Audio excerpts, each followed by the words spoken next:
Bantah ada upaya penjegalan terhadap pencalonan bakal calon presiden Koalisi Perubahan Anies Baswedan. Mahfud justru minta Anies agar jaga koalisi pendukungnya tetap kompak dan tidak dijegal internalnya sendiri. Bantahan Menko Polhukam ini disampaikan menjawab bakal capres Anies Baswedan yang khawatir dijegal setelah Presiden Jokowi blak-blakan akan cawe-cawe demi kepentingan bangsa dan negara. Mahfud menyatakan tak ada upaya penjegalan Anies untuk maju dalam pemilihan presiden. Mahfud justru berpesan agar Anies jaga partai koalisi pendukungnya tetap solid agar Anies bisa mendapatkan tiket Pilpres. Mahfud juga mewanti-wanti Anies jangan sampai dijegal oleh internalnya sendiri.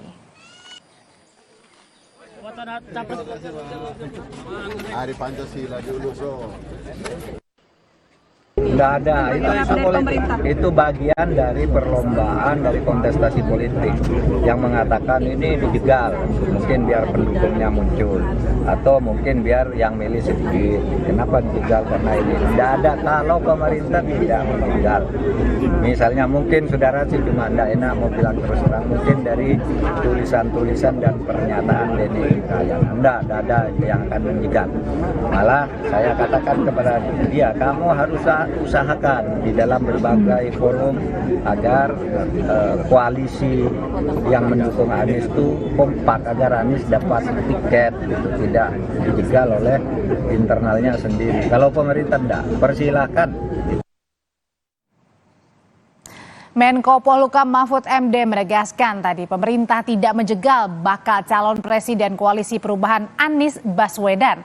Anies malah diminta Mahfud menjaga koalisi agar mendapatkan tiket Pilpres dan tidak terjegal dengan internalnya sendiri. Lalu pertanyaannya, benarkah ada cawe-cawe untuk menjegal Anies Baswedan maju dalam pemilihan presiden? Sudah ada bersama kami di sore hari ini dengan tenaga ahli utama kantor staf kepresidenan Ade Irfan Pulungan, Ketua DPP Partai Nasdem Taufik Basari, dan juga pengamat politik dari Universitas Paramadina Jakarta Ahmad Khoirul Umam. Sore Bapak-bapak. Selamat sore. Selamat sore semuanya. Bro Tobas, Mas Khairul, selamat sore. Sehat selalu semuanya.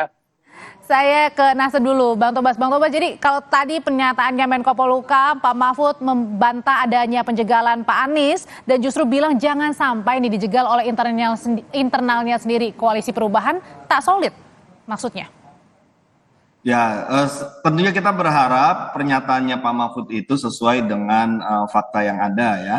Apabila kemudian pemerintah menyatakan tidak ikut campur atau cawe-cawe terhadap proses Pilpres yang akan kita hadapi ke depan ini, mudah-mudahan itu yang terjadi. Ya tentunya kita partai-partai politik yang akan bersiap untuk menghadapi Pilpres dan Pileg di 2024 berharap kekuasaan atau pemerintah ini bersifat netral ya. Kemudian presiden selaku kepala negara sekaligus kepala pemerintah juga tidak cawe-cawe, tidak intervensi terhadap proses-proses menjelang pemilu 2024 ini. Harapannya kan seperti itu, supaya kekuasaan ini bisa menjaga jarak yang sama kepada setiap partai politik ataupun calon presiden yang nanti akan didorong untuk maju di 2024. Kalau misalnya kekuasaan itu memiliki preferensi tertentu, ya itu yang menjadi kekhawatiran kita semua, karena preferensi tertentu kepada kandidat tertentu misalnya itu tentu akan berpengaruh pada bagaimana kekuasaan ini berdiri dalam posisi apakah dan kekhawatiran itu dituangkan dengan pertemuan kemarin di kapal dengan Koalisi Perubahan. Ada Partai Nasdem, ada Pak Surya Paloh, ada juga dari PKS, ada juga dari Demokrat, Mas Ahaye.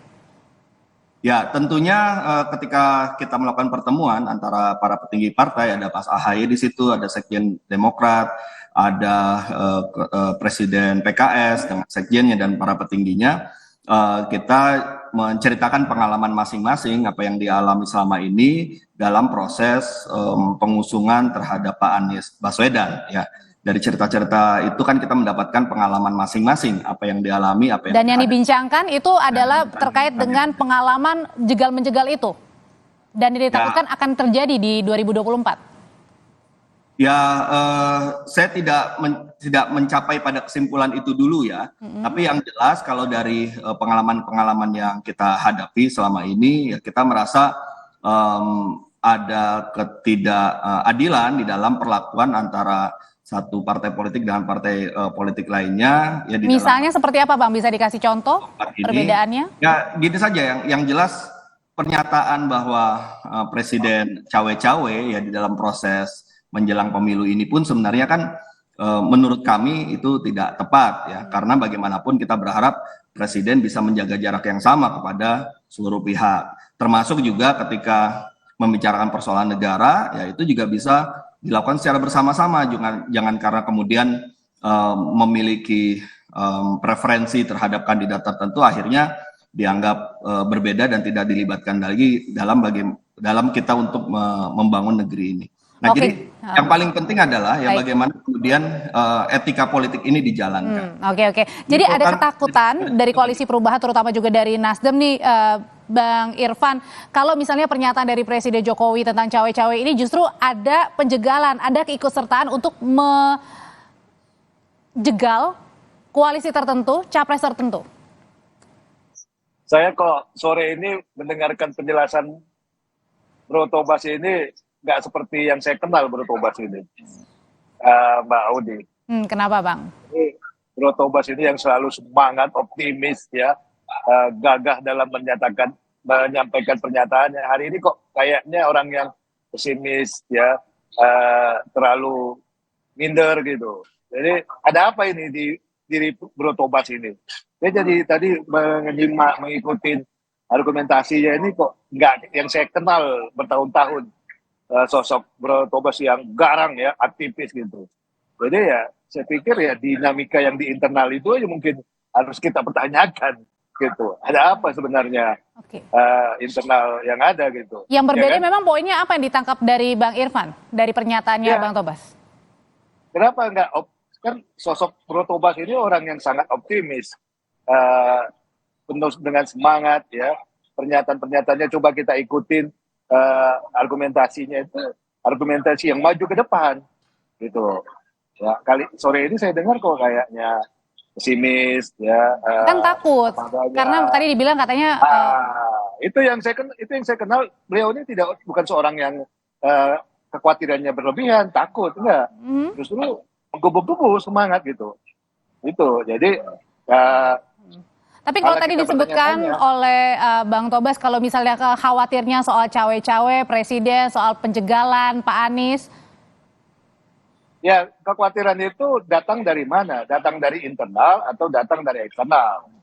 Kalau datang dari internal, nah itu yang saya tanyakan tadi. Kemungkinan ada kegelisahan juga di internal mereka itu. Ya, bukan karena sebab-sebab yang lain. Gitu. Jangan digeneralisasi karena datang dari internal. Jadi orang lain yang disalahkan. Oke, jadi saya langsung tanyakan aja ya ke Bang Tobas ya, Bang Irfan ya. Ini sebenarnya kekhawatirannya dari internal kah? Betulkah seperti itu, Bang? Oh tidak, kita sangat solid ya. Jadi Bung Irfan memang kita bersahabat ya, jadi memang kita tahu karakter masing-masing. Betul, biasanya saya menggebu-gebu, kemudian bersemangat, optimis. Optimisme ini tetap ada, cuma memang saya terus terang bersedih ya lihat kondisi bangsa ini saat ini, ya di mana politik itu seolah-olah seperti meninggalkan etikanya, ya nilai-nilai yang selama ini kita pegang terkait dengan nilai-nilai demokrasi sudah mulai tersingkir. Nah ini sebenarnya perubahan tadi Bro Irfan sampaikan kok agak beda ya, karena memang terus terang saya sedang bersedih dengan kondisi kita pada saat ini. Nah oleh karena itulah maka ya, tentu tadi saya katakan di awal, saya berharap apa yang dikatakan oleh Prof. Mahfud, apa yang dikatakan oleh Bung Irfan tadi, itu adalah hal yang nanti akan terjadi sebenarnya, bahwa pemerintah, penguasa, ataupun presiden, ataupun siapapun yang ada dalam kekuasaan ini, ya tidak kemudian menggunakan kekuasaannya ya untuk menempatkan dirinya pada pilihan-pilihan tertentu yang akan menghalangi pilihan-pilihan yang lain. Itu harapan, dan sekali lagi karena saya juga orang yang optimis, mudah-mudahan harapan itulah yang terjadi. Nah, kita tinggal tunggu, nanti masyarakat tentu akan bisa menilai apakah sesuai apa yang disampaikan dengan kenyataan yang terjadi ke depan ini. Oke, kalau tadi dibilang sharing-sharing pengalaman begitu, berarti artinya adalah ada kegusaran di dalam internal sendiri begitu, Bang? Iya, itu kan ketika kita berbagi pengalaman itu menunjukkan bahwa sebenarnya kita sangat solid ya, kita kita saling Solid bukan terpecah ya di dalam internalnya maksudnya. bukan, justru kita saling mendukung satu sama lain ketika kemudian ada pengalaman-pengalaman yang mungkin teman-teman berpikir ada hambatan di situ, maka kita saling mendukung, saling mensupport, saling membesarkan hati bahwa meskipun jalan ini mungkin tidak mulus, ya ada beberapa hambatan kita akan hadapi bersama-sama. Justru itulah di internal kita malah semakin solid dengan berbagai kesulitan dan hambatan yang kita hadapi dalam perjalanan ini. Mudah-mudahan ini pelajaran yang paling berharga buat kita, karena semakin kita mendapatkan banyak pengalaman ini, tentu akan semakin kuat di internal kita. Saya ke Mas Koirul dulu ya. Mas Koirul, ini sebenarnya pernyataan Presiden yang salahnya di mana sih? Kemudian di banyak tafsiran begitu ya? Ya sebenarnya kalau misal kita merujuk dalam konteks statement Presiden sendiri mencoba untuk bermain kata.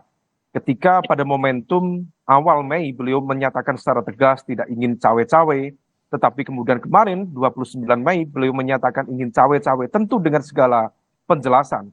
Tetapi ada satu klausul terkait dengan penjelasan yang juga disampaikan oleh teman-teman dari Istana Presiden, bahwa cawe-cawe itu tidak masuk di dalam konteks ranah politik praktis. Tetapi kalau misal kemudian di trace back dalam proses manuver dan juga pendekatan politik Presiden, memang diakui atau tidak, ada unsur politik praktis yang cukup kuat. Kita bisa merujuk misalnya dari statement seorang Ketua Umum Golkar yang saat ini juga menjadi Menko, Pak Erlangga, menyatakan bahwa untuk menentukan koalisi ke depan akan menunggu arahan dan petunjuk dari Pak Jokowi. Kemudian Pak Mendak, Pak Zulkifli Hasan juga menegaskan bahwa Pak Jokowi adalah panglima politik tertinggi di dalam konteks penentuan capres ke depan. Yang artinya bahwa meskipun diklaim bahwa hal itu merupakan bagian dari kerja kepentingan politik kenegaraan, tetapi fakta menunjukkan bahwa ada implikasi terhadap politik praktis. Nah, terkait dengan konteks ini, bagaimanapun juga dalam sistem pemilu, dalam proses pelaksanaan pemilu yang terbuka, adil dan demokratis, memang betul-betul menghendaki adanya netralitas kekuasaan negara. Nah, oleh karena itu harus dijaga dengan betul. Nah, tetapi problemnya kekuasaan negara dalam konteks ini seringkali kemudian dimanfaatkan oleh sejumlah kekuatan tertentu sebagai bagian dari upaya kontestasi dalam ruang berdemokrasi. Problemnya adalah proses politisasi yang terjadi itu seringkali memang tidak mudah untuk dibuktikan, tetapi begitu mudah dirasakan.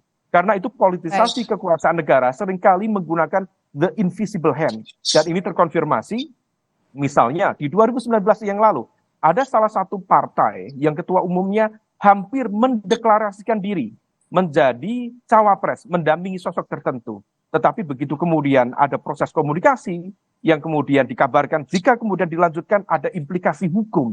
Dan kemudian akhirnya hal itu menjadi sebuah warning serius dan akhirnya menggagalkan proses koalisi. Artinya di dalam konteks penggunaan instrumen kekuasaan, hal itu menjadi hal yang seringkali terjadi dan inilah yang harus diantisipasi untuk menghadirkan proses demokrasi yang berimbang. Apakah dilihatnya bahwa ini ada unsur politisnya begitu dari pernyataan Presiden tentang cawe-cawe, pernyataan dari Pak Presiden ini? Bisa difahami sebagai sebuah tafsir yang cukup beragam. Tentu Pak Presiden dengan segala penjelasannya menyatakan bahwa ini adalah dalam konteks kenegaraan. Tetapi kemudian implikasinya banyak yang kemudian merasa khawatir. Kita mendapatkan informasi spekulatif, barangkali bisa diklarifikasi oleh Bang Tobas, bahwa salah satu misalnya langkah percepatan penentuan Anies Baswedan sebagai capres yang waktu itu dideklarasikan oleh Pak Surya Paloh misalnya, karena muncul informasi dari sejumlah lingkaran tertentu terkait dengan upaya penersangkaan penegak hukum tertentu. Nah, yang menarik, informasinya dari mana? Bukan dari orang luar, tetapi dari lingkaran penegak hukum yang juga memiliki kedekatan. Ditahan dulu sampai di sana. Oleh karena itu, ini yang harus diantisipasi di sana. Soal antisipasi dan termasuk juga berarti ada invisible hand yang ditangkapnya, itukah juga kekhawatiran yang dirasakan oleh teman-teman dari Nasdem dan Koalisi Perubahan?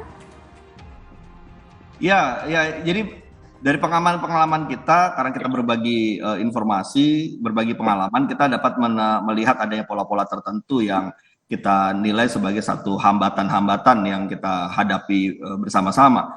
Nah, karena itulah maka ya tentu kita tetap tadi sebagai saran dari Bung Irfan, kita harus tetap optimis dan ini justru semakin mensolidkan kita.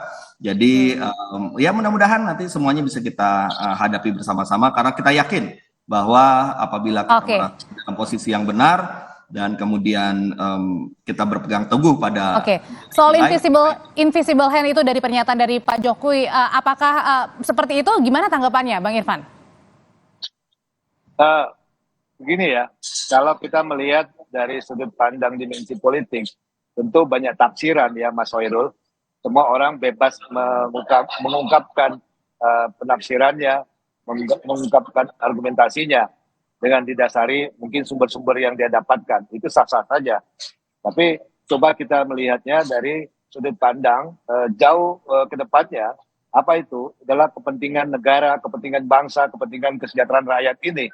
Ya, bagaimana sosok Presiden Jokowi yang semata-mata menginginkan kepentingan negara ini diletakkan di atas segala-galanya, kepentingan politik yang ada. Itu. Nah, kalau kita melihat itu, mari kita dalam satu mindset yang sama, sudut pandang yang sama, melihatnya apakah kita punya keinginan bersama-sama, Mas Hoirul, menjadikan Republik ini, ya, bangsa ini menjadi bangsa yang maju cepat.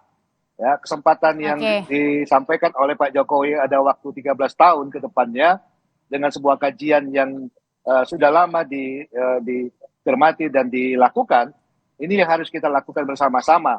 Nah, itulah makanya Pak Jokowi mengajak kepada semua stakeholder yang ada, apakah itu stakeholder partai-partai politik, semua komponen anak bangsa, berpikirnya adalah berpikir ini buat kepentingan bangsa negara, buat kepentingan bagaimana kita meningkatkan kesejahteraan masyarakat kita, income per kapita kita masuk dalam level negara maju. Itu dulu. Pertanyaan selanjutnya nanti akan dijawab oleh Bang Tobas. Kalau gitu kan Nasdem masih bersama dengan koalisi pemerintahan nih. Rekomendasi ini atau kekhawatiran ini disampaikan nggak sih ke Pak Presiden Jokowi nanti usai jeda? Tetaplah bersama kami di Kompas Petang.